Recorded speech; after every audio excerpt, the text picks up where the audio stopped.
सब अच्छे होंगे, मैं भी बहुत अच्छी हूँ।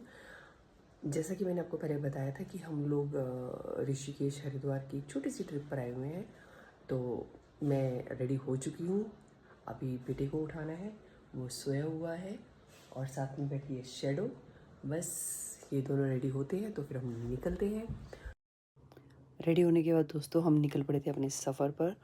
और जैसे ही गाड़ी चलती है उसके थोड़ी देर बाद ही शैडो सो गई थी। रास्ते में हम लोग एक जगह रुककर हमने नाश्ता भी किया। होटल में हमने नहीं किया था। तो यहाँ हमने मंगाए थे आलू के पराठे, दही, चटनी और चाय। बहुत यमी नाश्ता था। थोड़ी देर के लिए शैडो को भी गाड़ी से उतारा ताकि वो भी थोड़ा सा टहल ले। और जैसे उसने मुझे देखा वो मेरी तरफ दौड़ कर आने लगी। उसके बाद हमने वापस से हम लोग गाड़ी में बैठ के हमने अपना सफ़र स्टार्ट कर दिया था दोस्तों। और आज हम जा रहे थे देवप्रयाग, जो कि ऋषिकेश से 2-2.5 घंटे की दूरी पर है। वहाँ पहुँचकर हमने फ्रेश माल्टे का पिया जूस। खट्टा मीठा जूस था, बहुत ही टेस्टी था ये भी।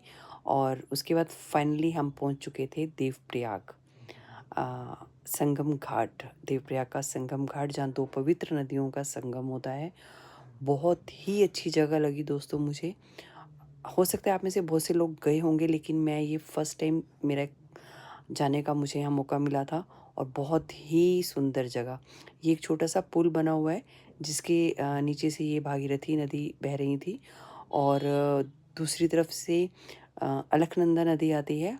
और ये इन दोनों नदियों का संगम हो रहा है दोस्तों। ये जो अलकनंदा नदी है वो आती है बद्रीनाथ से।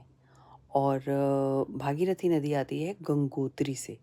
और यहाँ पर हमें पंडित जी ने बताया कि इनके नीचे माँ सरस्वती बहती हैं, जो कि नज़र नहीं आती हैं।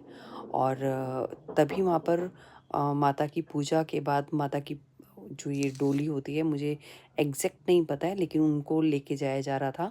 तो हमें इनके भी दर्शन हो गए थे। और यहाँ का जल इतना ठंडा था दोस्तों, इतनी मुश्किल से मैं यहाँ खड़ी हो पाई थी।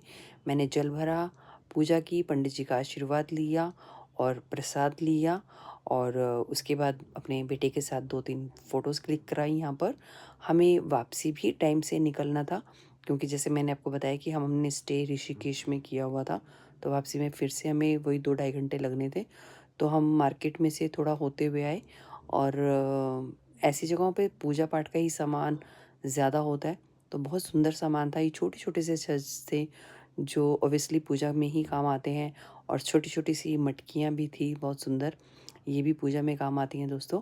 तो उसके बाद हम लोग निकल पड़े वापसी के लिए। रात होने लगी थी, अंधेरा होने लगा था दोस्तों। मिलते हैं आपको नेक्स्ट व्लॉग में। जय श्री श्याम।